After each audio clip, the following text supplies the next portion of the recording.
আল্লাহ বলে, বান্দা বলো না, আমি যদি আজকের রাতকে টেনে লম্বা করে সারমাদান ইলা ইয়াউমিল কিয়ামা, কিয়ামত দিবস পর্যন্ত দীর্ঘ করে রাখি, রাত বানিয়ে রাখি, মান ইলাহুন গায়রুল্লাহ, আমি আল্লাহকে বাদ দিয়ে কে আছে তোমার, ইয়াতিকুম বিদিয়াইন, যে আগামী কালকের আলো এনে দিবে, ভোর এনে দিবে, কে আছে কেউ?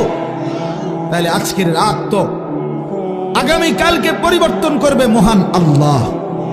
তো সেই আল্লাহর নাফরমানি করা, সেই আল্লাহর অবাধ্যতা করা, এটা কিভাবে একজন বিবেকবান, সুস্থ, স্বাভাবিক, কমপক্ষে শেষ এক ফোঁটা ইমানের রক্ত আছে যার শরীরে, এক পবিত্র মায়ের বুকের দুধ খাইছে যেই মুসলমানের বাচ্চা, সে কিভাবে আল্লাহর দেওয়া রাতে, আল্লাহর দেওয়া দিনে, আল্লাহর দেওয়া বছর, আল্লাহর দেওয়া মাস, আল্লাহর দেওয়া প্রতি সেকেন্ডে সে আল্লাহকে বৃদ্ধাঙ্গুলি দেখায়া আল্লাহর নাফরমানির মাধ্যমে কিভাবে উদযাপন করতে পারে?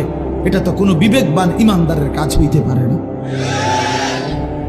কোনোভাবেই না, কোনোভাবেই না। এই জন্য 31st নাইট হুজুর যেটা বললেন, এটা স্পষ্ট কথা বাপ, এটা আমাদেরও কথা। নওজোয়ান, তুমি প্রতারিত হইও না, মুসলমানের সন্তান তুমি ধোকা খাইও না। 31st নাইট এই বেঈমানরা শুরু করছে, এই কাফেররা শুরু করছে। আল্লাহর কসম, তাদের তুমি নেটে প্রয়োজনে সার্চ দিয়ে দেখো। এই 31st নাইটের মূল বক্তব্য হলো, খ্রিস্টানদের কাছে দুই মুখী একটা মূর্তি আছে, যে এই মূর্তির দুইটা মুখ, সামনে একটা মুখ, পিছনেরটাও একটা মুখ, এই দুই মুখী, দ্বিমুখী একটা মূর্তি।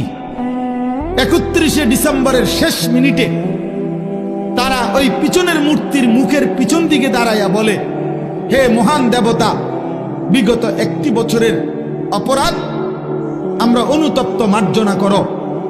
আর ঘুরে আইসা আবার পরের মিনিটে, নতুন বছরের প্রথম মিনিটে এই সামনের মুখের কাছে আইসা বলে, আগামী 1 বছর হে মহান দেবতা ভালোভাবে রাখো। এই আল্লাহর কসম, এইটা এই দুই মুখী একটি দেবতার কাছে প্রার্থনা করা, এইটাই হলো 31st নাইট।